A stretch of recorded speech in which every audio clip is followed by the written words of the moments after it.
Hi hello ಪ್ರೀತಿಯ ವಿದ್ಯಾರ್ಥಿ ಮಿತ್ರರೇ, ಪುನರ್ವಿ ಎಜು ಸಂಸ್ಕಾರ್ಗೆ ಸ್ವಾಗತ ಸುಸ್ವಾಗತ.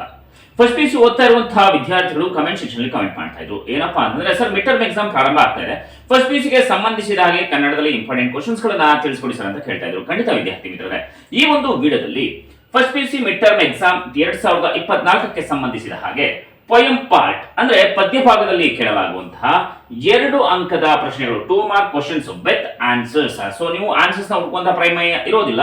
ನಮ್ಮ ಪುನರ್ವಿ ಸಂಸ್ಕಾರ ಚಾನಲ್ ಮುಖಾಂತರ 2 ಅಂಕದ ಪ್ರಶ್ನೆಗಳು ಜೊತೆಗೆ ಉತ್ತರಗಳನ್ನ ತಿಳಿಸ್ಕೊಡ್ತಾ ಹೋಗ್ತಾ ಇರ್ತೀವಿ. ಬನ್ನಿ ಈಗ ವಿಡಿಯೋವನ್ನ ಶುರು ಮಾಡ್ತಾ ಹೋಗೋಣ.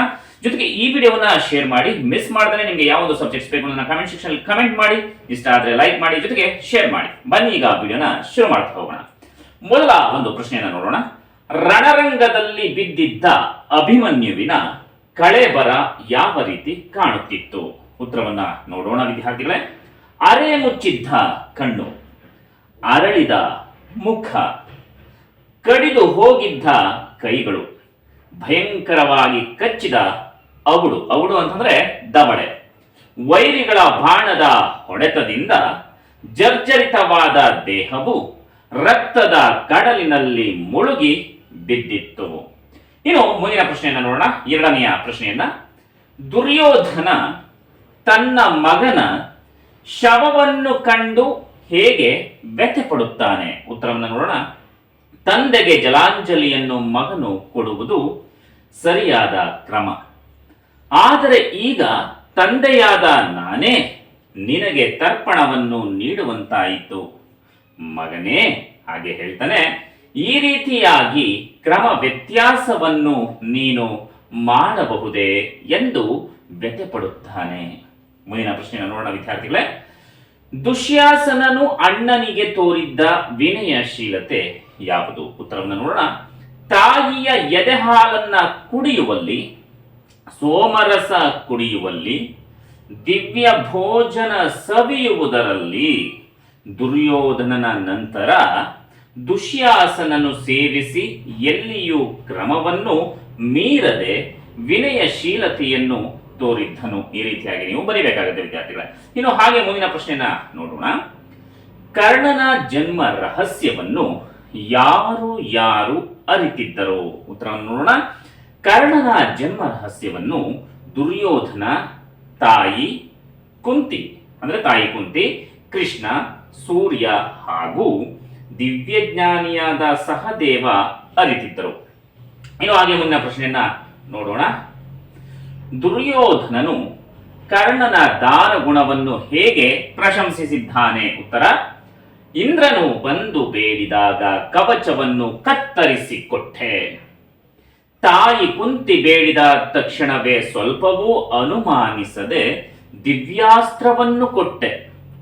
ಲೋಕದಲ್ಲಿ ನಿನಗೆ ಸರಿಸಮಾನಾದ ದಾನಶೂರನು ಪರಾಕ್ರಮಿಯು ಯಾರಿದ್ದಾರೆ ಎಂದು ಪ್ರಶಂಸಿಸಿದ್ದಾನೆ. ಇನ್ನು ಮುಂದಿನ ಪ್ರಶ್ನೆಯನ್ನ ನೋಡೋಣ. ಸೀತೆ ಪ್ರವೇಶಿಸಿದ ಕಾಡು ಹೇಗಿತ್ತು? ಉತ್ತರವನ್ನ ನೋಡೋಣ. ಸೀತೆ ಪ್ರವೇಶಿಸಿದ ಕಾಡು ಕ್ರೂರ ಪ್ರಾಣಿ ಪಕ್ಷಿಗಳ ಭಯಂಕರ ಧ್ವನಿಯಿಂದ ಕೂಡಿತ್ತು. ഇരുಳಿನಂತೆ, ಹಗಲಿನಂತೆ, ಸ್ವರ್ಗದಂತೆ, ಕೈಲಾಸದಂತೆಯೂ, ಸೂರ್ಯ, ಚಂದ್ರ, ಶಿವ, ಇಂದ್ರರ ವಾಸಸ್ಥಾನದಂತೆಯೂ, ಕಡಲಂತೆ, ಆಕಾಶದಂತೆ ವಿಶಾಲವಾಗಿಯೂ, ಕರಡಿ ಹುಲಿಗಳಂತಹ ಕ್ರೂರ ಮೃಗಗಳಿಂದ ತುಂಬಿತ್ತು. ಈ ರೀತಿಯಾಗಿ ನೀವು ಬರೀಬೇಕಾಗುತ್ತೆ ವಿದ್ಯಾರ್ಥಿಗಳೇ. ಇನ್ನು ಮುಂದಿನ ಒಂದು ಪ್ರಶ್ನೆಯನ್ನ ನೋಡೋಣ. ಲಕ್ಷ್ಮಣ ದುಃಖಿತನಾಗಲು ಕಾರಣವೇನು? ಉತ್ತರ. ಘೋರವಾದ ಅರಣ್ಯದಲ್ಲಿ ಸೀತೆ ಒಬ್ಬಳನ್ನೇ ಬಿಟ್ಟು ಹೇಗೆ ಹೋಗಲಿ? ಬಿಟ್ಟು ಹೋಗದಿದ್ದರೆ ರಾಮನು ಏನನ್ನುವನೋ ಎಂದು ಯೋಚಿಸುತ್ತಾ ದುಃಖಿತನಾದನು. ಮುಂದಿನ ಪ್ರಶ್ನೆಯನ್ನು ನೋಡೋಣ.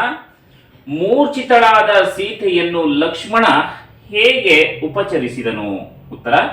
ಮೂರ್ಛಿತಳಾಗಿ ಬಿದ್ದಿದ್ದ ಸೀತೆಗೆ ನೀರನ್ನು ಚಿಮುಕಿಸಿ ದೊಡ್ಡದಾದ ಎಲೆಯನ್ನು ನೆರಳಿಗೆಂದು ಹಿಡಿದು ತನ್ನ ವಸ್ತ್ರದಿಂದ ಗಾಳಿಯನ್ನು ಬೀಸುತ್ತಾ ಸೀತೆಯನ್ನು ಉಪಚರಿಸಿದನು.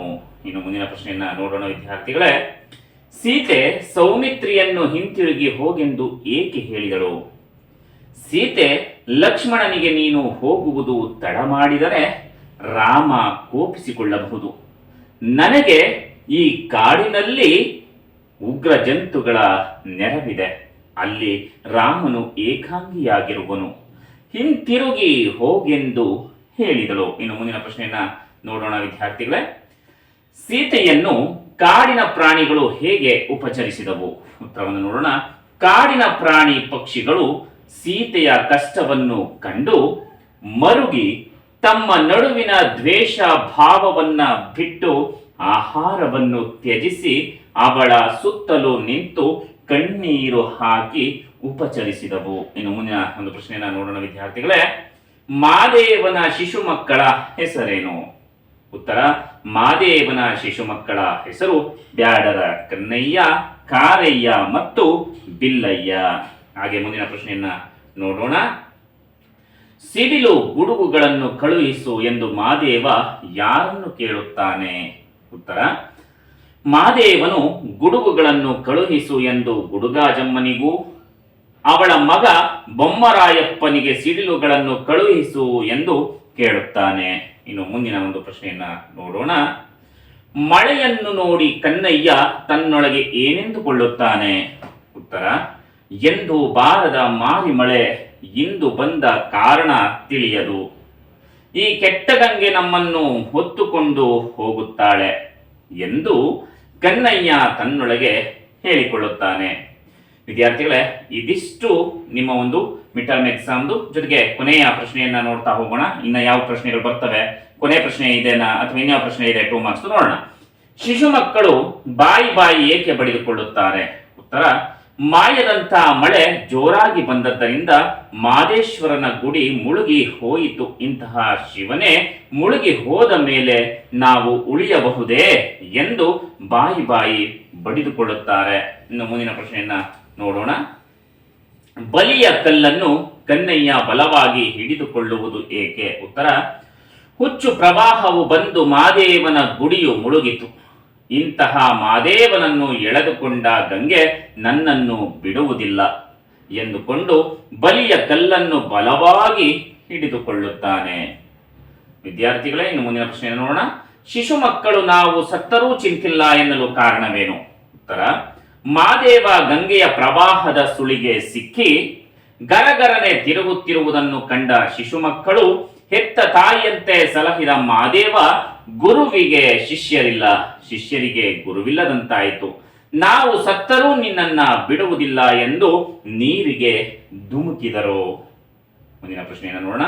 ಮಾದೇವ ತನ್ನ ಶಿಶು ಮಕ್ಕಳಿಗೆ ಏನೇನು ನೀಡಿ ಸಲಹಿದನು? ಉತ್ತರ, ಮಾದೇವ ತನ್ನ ಶಿಶು ಮಕ್ಕಳಿಗೆ ಗೆಡ್ಡೆ ಗೆಣಸುಗಳನ್ನು ನೀಡದೆ ಹಾಲು, ತುಪ್ಪ, ಬೆಣ್ಣೆಗಳನ್ನು ನೀಡಿ ಹೆತ್ತ ತಾಯಿಯಂತೆ ಸಲಹಿದನು. ಹಾಗೆಯೇ ಮುಂದಿನ ಒಂದು ಪ್ರಶ್ನೆಯನ್ನು ನೋಡೋಣ. ಶಿಶು ಮಕ್ಕಳ ಪ್ರೇಮಕ್ಕೆ ಮಾದಪ್ಪ ಹೇಗೆ ಬಂದನು? ಉತ್ತರ, ಹೇಗೆ ಒಲಿದನು ಅಂತಲೂ ಕೂಡ ಇಲ್ಲಿ ತಗೊಳ್ತೀವಿ. ತನಗಾಗಿ ಮಕ್ಕಳು ಪ್ರಾಣವನ್ನು ಲೆಕ್ಕಿಸದೆ ನೀರಿಗೆ ಧುಮುಕಿದ್ದರಿಂದ ಮಾದೇವನ ಮನಸ್ಸು ಕರಗಿತು. ಮಕ್ಕಳ ಪ್ರೇಮಕ್ಕೆ ಸೋತ ಮಾದೇವ ತನ್ನ ಎಡಬಲದಲ್ಲಿ ಮಕ್ಕಳನ್ನು ತಪ್ಪಿ ಅವರನ್ನು ಹೆಗಲಲ್ಲಿ ಹೊತ್ತು ಗುಡಿಗೆ ಹಿಂದಿರುಗಿದ. ವಿದ್ಯಾರ್ಥಿಗಳೇ, ಇದಿಷ್ಟು ನಿಮ್ಮ ಒಂದು ಮಿಡ್ ಟರ್ಮ್ ಎಕ್ಸಾಮ್ ನಲ್ಲಿ ಕೇಳುವಂತಹ 2 ಮಾರ್ಕ್ಸ್ ಕ್ವಶನ್ಸ್ ಪದ್ಯ ಭಾಗದಲ್ಲಿ. ನಿಮಗೆ ಗದ್ಯ ಭಾಗದಲ್ಲಿ ಬೇಕು ಅಂದ್ರೆ ಕಮೆಂಟ್ ಸೆಕ್ಷನ್ ಅಲ್ಲಿ ಕಮೆಂಟ್ ಮಾಡಿ. ಸೊ ಎಲ್ಲ ವಿದ್ಯಾರ್ಥಿಗಳಿಗೂ ಕೂಡ ಆಲ್ ದ ಬೆಸ್ಟ್. ಶುಭವಾಗಲಿ. ಈ ವಿಡಿಯೋ ಇಷ್ಟ ಆದರೆ ಶೇರ್ ಮಾಡಿ, ಲೈಕ್ ಮಾಡಿ, ನಮ್ಮ ಚಾನೆಲ್ನ ಸಬ್ಸ್ಕ್ರೈಬ್ ಮಾಡ್ಕೊಳ್ಳಿ. ಮತ್ತೆ ಮುಂದಿನ ಹೊಸ ಸಬ್ಜೆಕ್ಟ್ ಜೊತೆ ಭೇಟಿಯಾಗೋಣ. ಅಲ್ಲಿವರೆಗೂ ನಮಸ್ಕಾರ.